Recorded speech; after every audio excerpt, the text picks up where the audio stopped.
Pernah nggak sih Anda ngerasa kalau ekonomi kita itu kayak punya dua dunia yang beda? Satu dunia nyata, isinya barang dan jasa. Dan satu lagi, dunia abstrak, isinya cuma uang dan pasar keuangan. Nah, hari ini kita bakal ngelihat gimana konsep dari fisika kuantum justru bisa loh nyatuin kedua dunia ini. Pertanyaan ini nih yang jadi inti dari banyak kebingungan soal ekonomi. Kenapa coba pasar saham bisa meroket pas ekonomi real lagi susah? Atau sebaliknya, kayaknya ada aturan main yang beda. Dan inilah teka-teki yang bakal kita pecahin bareng-bareng. Jadi, di satu sisi, kita punya ekonomi yang bisa kita pegang, kita sentuh. Pabrik, beras, rumah. Nah, di sisi lain, ada ekonomi finansial yang geraknya secepat kilat. Cuma angka di layar, kredit, dan yang paling penting, kepercayaan. Keduanya ini seolah-olah menari dengan irama yang beda. Dan kadang-kadang, ya saling injak kaki. Gimana kalau kedua dunia ini sebenarnya bukan dua hal yang pisah? Sebuah kerangka pikir baru yang terinspirasi dari fisika kuantum bilang mereka ini cuma dua sisi dari satu koin yang sama. Oke, yuk kita buka kotak peralatannya dan kita lihat apa aja isinya. Alat pertama kita namanya koherensi. Gampangnya gini, anggap aja ini tingkat kesehatan dari sebuah sistem.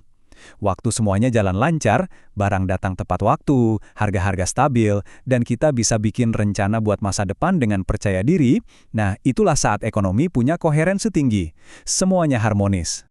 Nah, di sini kita bisa lihat gimana koherensi ini berlaku di kedua dunia tadi. Di sisi produktivitas, pasar yang stabil itu koherensi. Sebaliknya, guncangan harga, misalnya harga minyak tiba-tiba naik gila-gilaan, itu namanya dekoherensi. Di sisi kepercayaan, perbankan yang stabil itu koherensi, sementara inflasi yang merajalela itu dekoherensi, yang bikin kepercayaan kita sama nilai uang jadi luntur. Oke, jadi kita tahu sistem itu bisa stabil atau nggak stabil. Sekarang ayo kita ukur seberapa nyambung sih hubungan antara dunia finansial sama dunia nyata. Konsep ini namanya korespondensi. Seberapa jauh nilai uang itu benar-benar mencerminkan sesuatu yang nyata. Slide ini nunjukin sebuah pergeseran yang besar banget dalam sejarah. Dulu, pas zaman standar emas, ada korespondensi tinggi. Setiap lembar uang itu dijamin sama emas fisik. Sekarang, kita hidup di era dekorespondensi tinggi. Uang kita, bahkan kripto, nilainya itu cuma berdasarkan kepercayaan kita bersama, bukan aset fisik. Makin abstrak, makin tinggi dekorespondensinya. Oke, sekarang kita udah punya dua alat nih, koherensi dan korespondensi. Kita bisa pakai ini kayak kacamata baru buat ngelihat lagi sejarah ekonomi. Yuk kita lihat gimana dualitas ini udah ngebentuk dunia kita selama berabad-abad.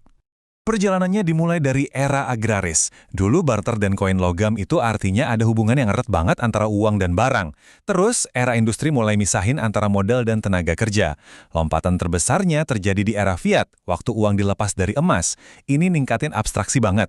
Dan sekarang di era digital, kita hidup dalam superposisi, di mana sistem berbasis kepercayaan kayak uang fiat dan kripto bisa ada barengan. Kerangka kerja ini bukan cuma berguna buat ngelihat ke belakang loh, tapi juga buat ngertiin pola yang kayaknya kok berulang terus, ledakan dan keruntuhan ekonomi.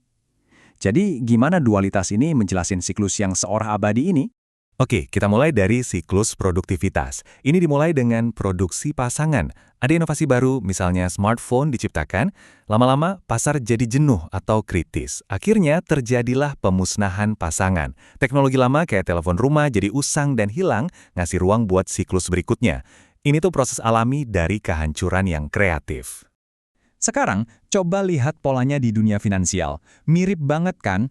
Produksi pasangan itu terjadi waktu kredit atau uang baru diciptakan.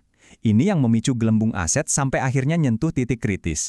Lalu, pemusnahan pasangan. Gelembungnya pecah, kepercayaan hilang seketika, dan krisis pun terjadi. Polanya sama persis, cuma yang diciptakan dan dihancurkan itu adalah kepercayaan, bukan barang fisik. Coba deh ingat-ingat krisis finansial 2008. Nah, itu tuh contoh sempurna dari peristiwa pemusnahan pasangan besar-besaran dalam siklus kepercayaan. Kepercayaan pada sistem KPR waktu itu, ya, lenyap begitu aja. Oke, jadi kita punya dua siklus yang jalan paralel, produktivitas dan kepercayaan. Tapi pertanyaannya, apa mereka beneran jalan sendiri-sendiri, atau jangan-jangan ada hubungan gaib yang ngikat mereka berdua? Nah, jawabannya ada di konsep kuantum lain yang keren banget, keterikatan atau entanglement. Artinya, kedua dunia ini terhubung secara fundamental. Apa yang terjadi sama kepercayaan di pasar saham bisa secara instan ngaruh ke pabrik-pabrik dan sawah-sawah, walaupun secara fisik jaraknya jauhan banget. Ini nih yang ngejelasin kenapa gelembung pasar perumahan di Amerika Serikat tahun 2008 bisa bikin pabrik-pabrik di seluruh dunia tutup. Dunia produktivitas dan dunia kepercayaan itu saling terjerat. Kalau yang satu jatuh, dia bakal narik yang lainnya ikut jatuh, nggak peduli seberapa jauh jarak di antara mereka. Saking kerennya, bahkan ada loh rumusnya, secara metafora tentunya ya, yang disebut persamaan ekonomi Schrödinger. Gampangnya, ini artinya ekonomi itu bukan produktivitas atau kepercayaan. Ekonomi adalah produktivitas dan kepercayaan di saat yang bersamaan. Mirip kayak koin yang lagi dilempar ke udara, dia bisa jadi kepala atau ekor. Keduanya ada dalam keadaan superposisi sampai akhirnya dia mendarat. Oke, teorinya menarik banget. Tapi terus, apa artinya buat kita? Gimana cara kita menari di tengah dualitas ini buat menciptakan ekonomi yang lebih baik? Intinya tuh sebenarnya ini, tujuan kita bukanlah buat ngegenjot produksi semata atau cuma ngejaga kepercayaan buta. Ekonomi yang beneran sehat itu adalah ekonomi yang bisa ngejaga keseimbangan harmonis antara keduanya, sebuah superposisi yang seimbang. Kalau kita terlalu berat ke sisi produksi tanpa ada kepercayaan, ya kita bakal mandek kayak ekonomi barter zaman dulu yang susah tumbuh. Sebaliknya, kalau kita cuma fokus ke finansial tanpa ada nilai real di baliknya, kita cuma niup balon spekulatif yang ujung-ujungnya pasti bakal meledak dan ngerusak semuanya. Nah, ini yang membawa kita ke cara pandang yang agak radikal tentang krisis. Daripada ngelihat krisis sebagai bencana murni, kerangka kerja ini justru ngelihatnya sebagai proses pemusnahan pasangan yang walaupun menyakitkan tapi perlu. Ini tuh mekanisme bersih-bersih alamiah yang ngebuang yang lama buat ngasih ruang ke yang baru. Jadi, tujuan kebijakan ekonomi itu seharusnya bukan buat ngelawan ombak, karena itu mustahil. Tujuannya adalah jadi peselancar yang jago, mengelola energi dari siklus produktivitas dan kepercayaan, menunggangi gelombangnya tanpa harus ikut kegulung. Ini ninggalin kita dengan satu pertanyaan terakhir yang penting banget. Kalau krisis adalah momen pemusnahan yang sekaligus jadi momen penciptaan, maka saat krisis berikutnya datang, pertanyaannya bukan lagi gimana cara kita bertahan, tapi apa yang ingin kita bangun kembali dari abunya? Masa depan ada di tangan kita.